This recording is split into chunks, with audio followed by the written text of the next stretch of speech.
So, um, we you know I get nervous when you do Alright, that. go.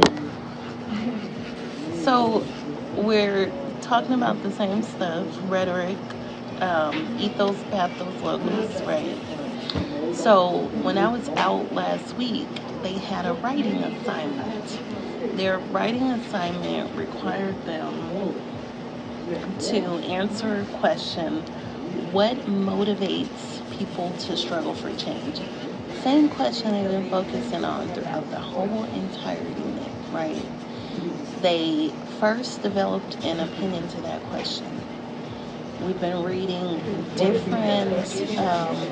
about different revolutionaries who wrote about that topic, right? Wrote about struggles, and basically tried to promote change.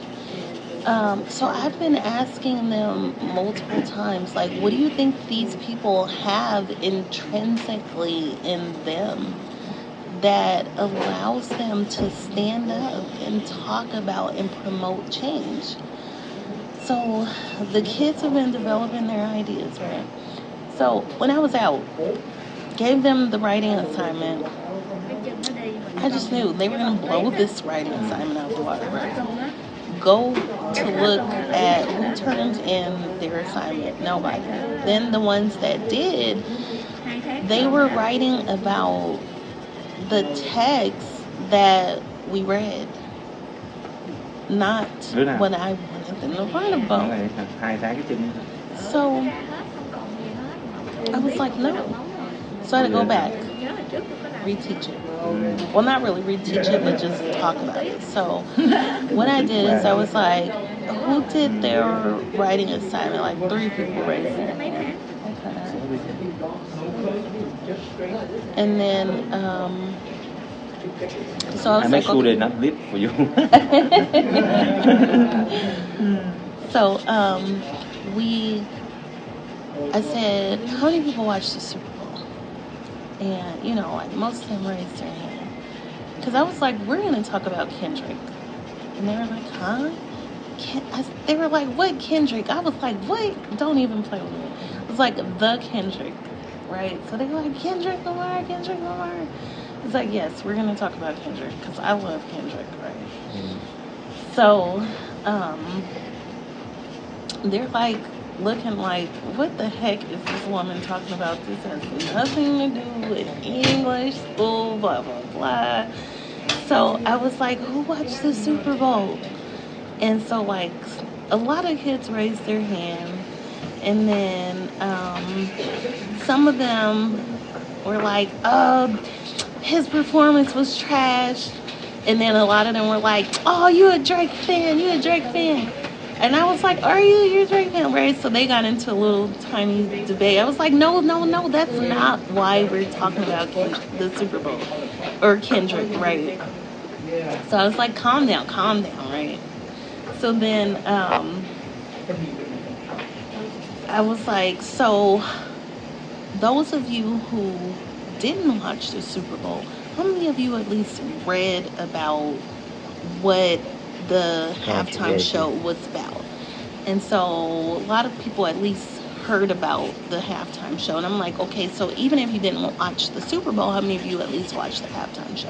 A lot of them that didn't watch the Super Bowl, they at least watched the halftime show or saw some snippets of it, or heard about it, or heard a little bit about the controversy, some of the positive comments, some of the negative comments. They had a little bit of insight about, what was going on. So I asked them, like, well, what did you hear? So they started throwing things out there. They heard about, the different things, right? So we got into the conversation about the symbolism. Mm-hmm. So we had the conversation about the music, about the stage, about traditional Super Bowl performances, about how many people watch the Super Bowl, who is the audience for the Super Bowl, what is the purpose. I said, okay, you guys, so what have we been talking about throughout this whole unit? So they looked at me. I was like, do not make me pull this out of you. I am not a dentist and I'm not pulling teeth. And so they looked at me like, what the heck is wrong with you? So I said, what is that word that starts with an R? And you know, I have my little board sitting right there. They're looking at the board. I have it right there on the board. I said, it starts with an R. Next word starts with is an H. And one of them is like, rhetorical, like, then they threw a word out there. They're like, rhetoric. And I'm like, yes, we're doing rhetorical analysis. Right? And I'm like, just look at the dang board. So then they like, oh. And I said, so when you're doing rhetoric, like, what are we talking about? What do you have to know? They're like, audience. Right? So I'm like, who's Kendrick's audience? Before the Super Bowl, who was his audience? They talked about his audience, right? So now that he's on the Super Bowl, who's receiving his message? How many people? Okay. So then we talk about what his message was, right? How did he do it? What do you guys think motivated him to do it? Why was Samuel L. Jackson Uncle Sam? And why was that like so perfect, you know? Yeah. So then after the whole conversation, I was like, so do you see what I just did? And they were like, what? And I'm like, we just talked about something totally different than what we talked about throughout the entire unit, right? And they were like, yeah. Like, okay, so this is what I want you to do in your paper. And then I want you to go back to what we read. I want you to go back to that video that we watched. And then I want you to pull evidence from there that supports everything that we said. Why do you think Lincoln, in his second inaugural address, did what he did, said what he said? Why do you think Frederick Douglass, in A Zigzag Road, wrote that speech? Okay, go back to them and find things that support what you're saying. So I said, if you did it already, because I wasn't here that week because I was taking care of my baby girl when she was sick, fine, I gave you credit. I'm not going to ding you. But next time, you know, you write, you know, this is what I want you to do. I don't want you to go in there and talk about A Zigzag Road's rights. I know what, we read it together. I know what's in there. Go talk about something else and someone else who did the same thing, and then go pull things from what we read that supports what you're saying. Because you're answering the question, what motivates people to struggle for change, and then you're pulling support from what we read to support what you're saying. So, yeah, that's what we did throughout the week. In all my questions, in all my classes. And then we have fun talking about Kendrick Lamar in the Super Bowl. But they got it, though. Some of them did. They all did. Oh, okay. Come on now. No, I'm talking about the performance. They didn't get it. Well, so it was so funny because they were like, oh my. Give me a minute. I forgot to get my machine. Okay. They were like, oh my gosh. Like, wow. They heard about it. They read about it. It went over their heads because they're young. They don't care for real. Yeah.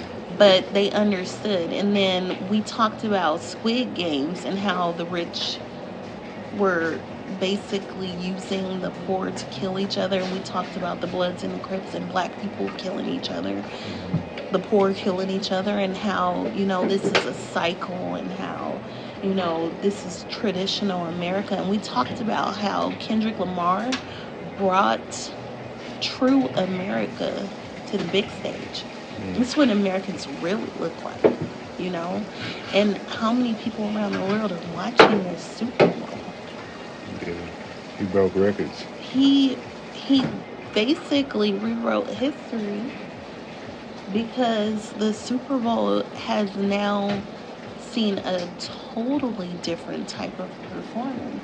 And I also told them, like, some of the underlying messages and different things that he showed would only be noticeable to people who are from California. But still, you know, We got it. All the different representations, the Yeah. different dances that's Mhm. specifically from Oakland, San Francisco, Vallejo. Mhm. Yeah, he rap for the whole California. Right. But they yeah. So we had really good conversations about all of that. One of my really, she's one of my favorites. I just wrote her a recommendation for an honor society. And she came to me during that class period, and she was like, which she should really be in honors classes. But she came to me and she said she learns the most from my class. Oh, that's good. Mm-hmm. There you go, Mrs. Williams, Ah. top teacher, Mm-hmm. teacher of the month, teacher of the year. It's made Media Magazine. Ooh, If you want to support me, make sure you go ahead, Nene Marie 37 in her inbox if you want a signed copy of my book, man.